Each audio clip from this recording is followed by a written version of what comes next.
When Mr. Antoine Loulet married the widow, Mrs. Mathilde Souris, he had loved her for 10 years.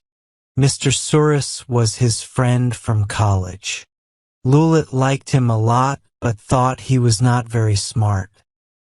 He would often say, "That poor Souris will never do anything important." When Souris married Miss Mathilde Duval, Loulet was surprised and a bit upset because he liked her too. She was the daughter of a neighbor, a man who had a fabric shop and had saved a small amount of money. She married Souris for his money. Then Loulet thought he would try to flirt with his friend's wife. He was a handsome, smart, and rich man. He thought it would be easy, but he was wrong. Then he started to like her for real, but his friendship with Souris made him stay respectful, making him shy and nervous. Mrs. Souris, thinking he had learned his lesson, now treated him as a good friend. This went on for 9 years. One morning, a messenger brought Loulet a sad note from the poor woman. Souris had just died suddenly from a burst artery. Loulet was very shocked because they were the same age. But right after, he felt very happy and free. Mrs. Souris was free. He still acted sad and kind, waited the right time, and followed all the social rules. After 15 months, he married the widow. Everyone thought this was very natural and kind. It was the act of a good friend and an honest man. He was happy at last, very happy. They lived very happily together, understanding and appreciating each other from the beginning. They had no secrets and shared their deepest thoughts. Loulet loved his wife with a calm and trusting affection. He loved her as a loving and loyal partner, an equal, and a confidant. But he felt a strange sadness and anger towards the late Mr. Souris, who had been her first husband. Souris had her when she was young and took some of her joy. The memory of the dead husband made Loulet unhappy and jealous, even though Souris was gone. Because of this, Loulet talked a lot about Souris, asking many personal questions. He wanted to know all about Souris's habits and personality. He often made fun of Souris, even though he was dead, and felt pleased with himself when he did so. He would call his wife from anywhere in the house. "Hello, Mathilde. Here I am, dear. Come here for a moment." She would come, always smiling, knowing he would say something about Souris, and she was ready to humor her new husband's harmless obsession. "Do you remember when Souris tried to explain to me that short men are loved more than tall men?" And then he would make fun of the deceased, who was a small man, while praising himself, Loulet, who was a tall man. Mrs. Loulet let him believe he was right and laughed gently, making fun of her first husband to please her new one. Loulet always ended by saying, "All the same, Souris was such a fool." They were happy, very happy, and Loulet always showed his love for his wife. One night, as they lay awake, Loulet said while kissing his wife, "See here, dear." Yes. Was Souris, I don't know how to say it, was Souris very loving? She kissed him and said softly, "Not as loving as you are, my dear." He felt proud and went on, "He must have been a fool, right?" She didn't reply. She just smiled and hid her face in her husband's neck.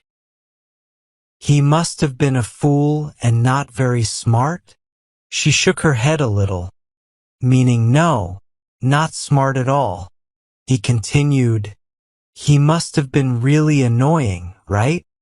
This time she answered honestly, "Oh yes." He kissed her again for this and said, "What a brute he was.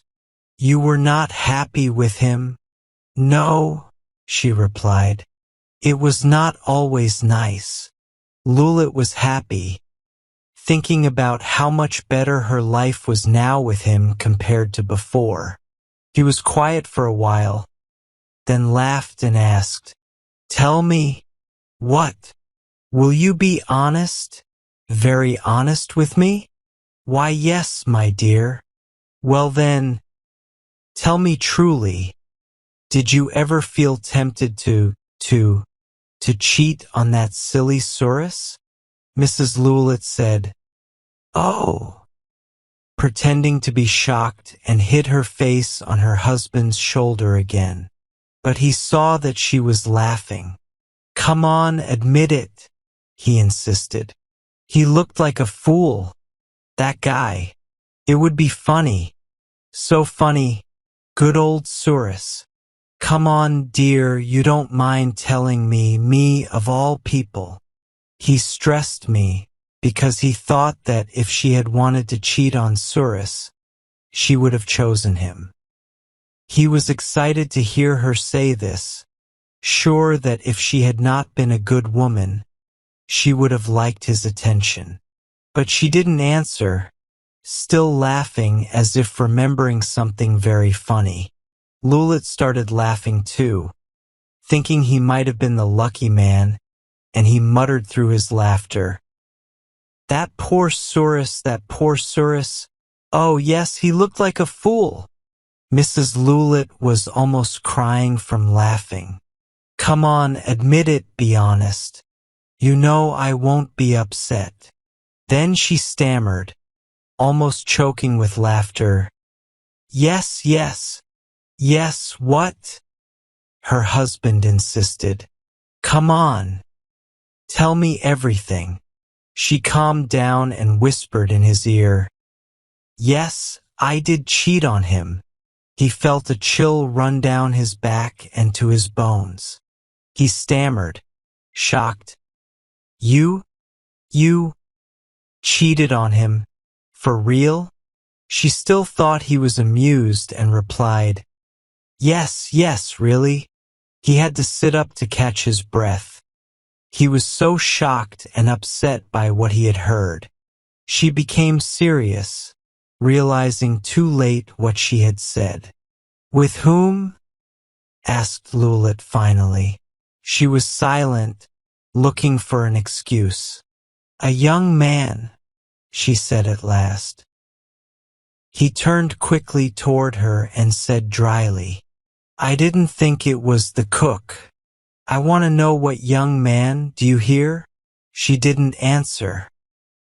He pulled the covers from her face, repeating, "I want to know what young man, do you hear?" Then she said sadly, "I was just joking." But he was shaking with anger. "What? How? You were just joking? You were making fun of me, then?